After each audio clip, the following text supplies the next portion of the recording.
Olá, graça e paz. Estamos aqui no projeto Som de Graça e estamos vivendo a série Clínica da Alma. Nessa perspectiva de fortalecimento das nossas emoções, de processo de autoconhecimento. E hoje quero falar sobre algo muito importante.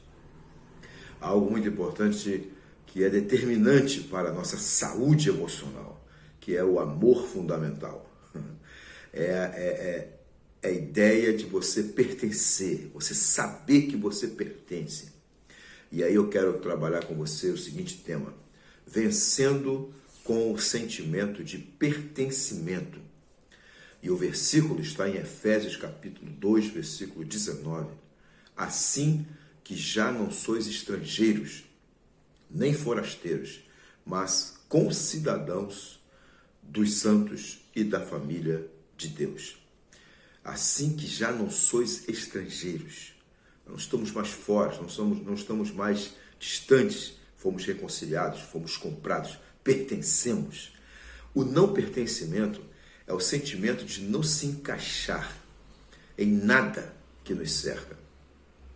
Seja entre amigos, entre colegas de trabalho, na igreja e até mesmo na família.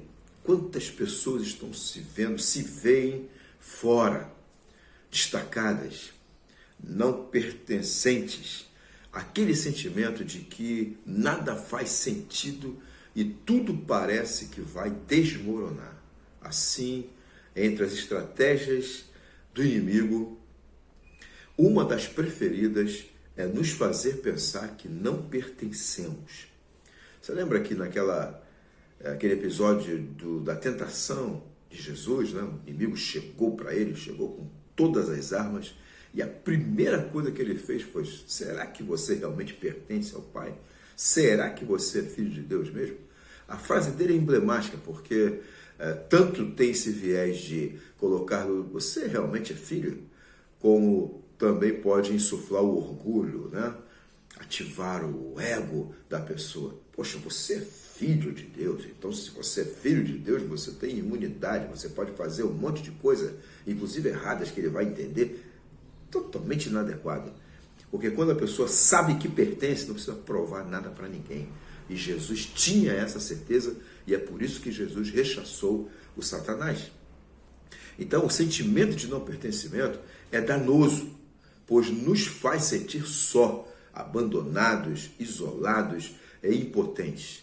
Entretanto, a palavra de Deus nos garante que pertencemos à família de Deus. Ou seja, qualquer um, independente de raça, classe social, cultura ou origem, pode pertencer à família de Jesus.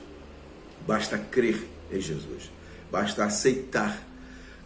Independente de você ter ou não uma família, ou se relacionar bem ou não com ela, se você for um cristão, se você olhar para Jesus, crer em Jesus, confessar Jesus como o seu único Salvador e Senhor, você pertencerá à família de Deus. Você será adotado na família de Deus. A obra de Jesus tem a ver com uma compra, tem a ver com um pagamento de uma dívida. Você foi resgatado, sabe? Numa perspectiva de que nós éramos escravos, Jesus chegou no mercado de escravo e comprou a gente. Mas ele disse assim: eu não quero que vocês sejam escravos, estou comprando vocês porque vocês estavam escravos do pecado e de Satanás e indo para o inferno, mas eu dei a minha vida para comprar vocês. Mas eu não quero que vocês sejam meus escravos. Eu quero que vocês sejam meus amigos. Eu quero compartilhar, eu quero que vocês tenham relacionamento comigo. Eu dei a minha vida para reaver as ovelhas do meu Pai. E agora vocês estão na casa do Pai. E tem vinho, tem pão e tem proteção. Aleluia! Então, você pertence. Que bom sermos da família de Jesus, sermos irmãos, parentes dele. Que bom estarmos unidos a ele. Não é uma questão sanguínea ou de parentesco familiar que nos une a Jesus. Mas é um outro grau de familiaridade muito mais profundo, porque nós, como eu disse, fomos comprados, fomos adotados e o Espírito Santo selou a gente. E é interessante que você vem para Jesus, você ganha realmente uma família enorme. Por exemplo, quando eu aceitei Jesus, quando eu criei em Jesus e eu comecei a caminhar com Ele, ganhei uma família enorme. E tinha minha mãe, tinha meu pai, meus irmãos. E aí, a partir da minha vida, minha mãe veio para Jesus, mas minha mãe viveu os 2 melhores anos da vida dela depois que ela encontrou Jesus. Foi tremendo, porque ela conheceu um novo mundo, ela conheceu uma nova história, uma nova vida, ela pôde viajar, ela pôde participar do retiro com as mulheres. Foi um negócio tremendo, foi avassalador. Ela leu a Bíblia, né? Leu a Bíblia toda, rapidamente, foi um negócio assim tremendo, avassalador mesmo. E aí ela foi embora, ela foi promovida, ela foi morar com o Pai do Céu. E eu tinha 16 anos, e hoje estou com 53, ou seja, tem um tempão que eu não vejo a minha mãe. Mas eu sei que ela está viva e um dia eu vou encontrar com ela. Mas a questão é que antes de minha mãe ser promovida, antes de minha mãe ser convocada às mansões celestiais, o Pai do Céu me deu o privilégio de conhecer Jesus. E de, através da minha vida, uma porta ser aberta para que minha mãe viesse. E através da minha mãe, meus irmãos vieram. E a semente ficou no coração do meu pai, porque depois que minha mãe partiu, logo depois, um tempo depois, antes do meu pai morrer também, ele se reconciliou com Deus e voltou para Jesus. E também foi um tempo de felicidade para ele, de alegria no sentido de ter se reconciliado com o Criador. Mas vamos lá para a questão da minha mãe. E aí, antes dela partir, Deus me deu uma família enorme e com um monte de mães, né? Eu tenho um monte de mães, mães de coração, mães de fé, mães que me adotaram, espiritualmente falando, mães que intercedem por mim, mães que me abraçam.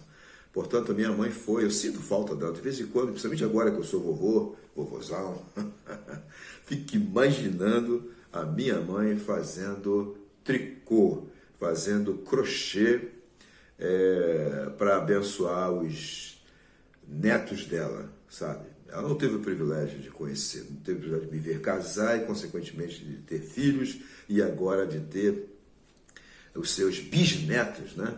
Então, seria a Bisa Neuza, ia ser uma viagem.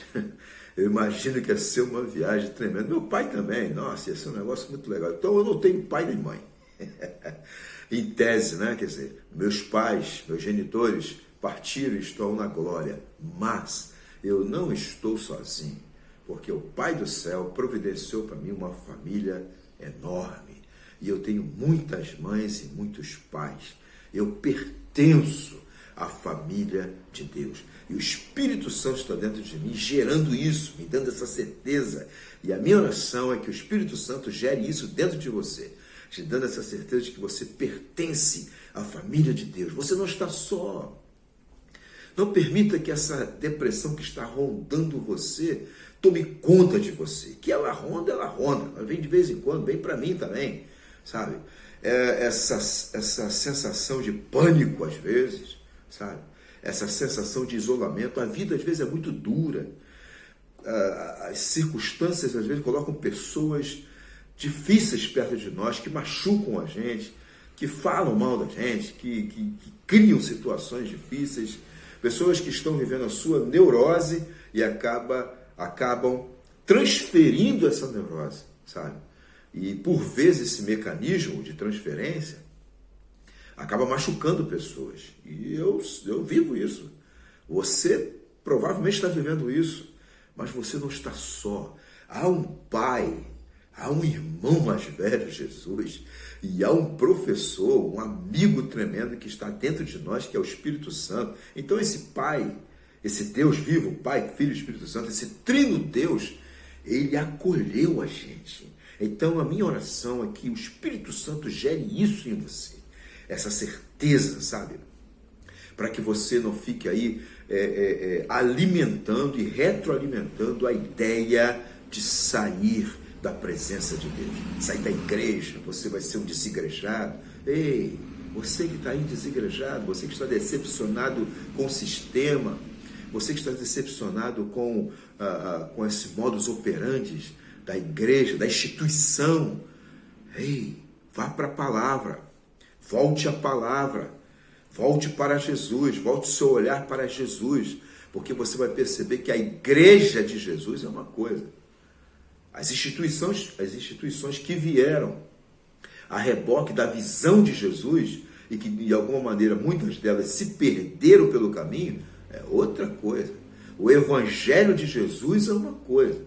O evangelho de muitos evangélicos aqui, principalmente no nosso Brasil, é outra coisa. Então, em nome de Jesus, procure discernimento. O evangelho de Jesus é uma coisa imexível, imutável. A proposta de Jesus é a igreja.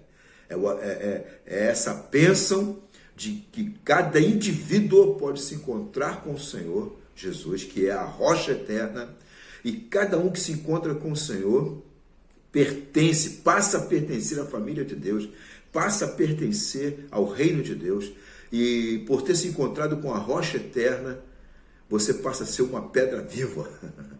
Então você, pedra viva, se une comigo, pedra viva, e com outros irmãos, pedras vivas, e nós juntos formamos o altar de adoração ao Deus vivo, todo-poderoso. Por isso o valor do ajuntamento, por isso o valor da igreja, a igreja de Jesus.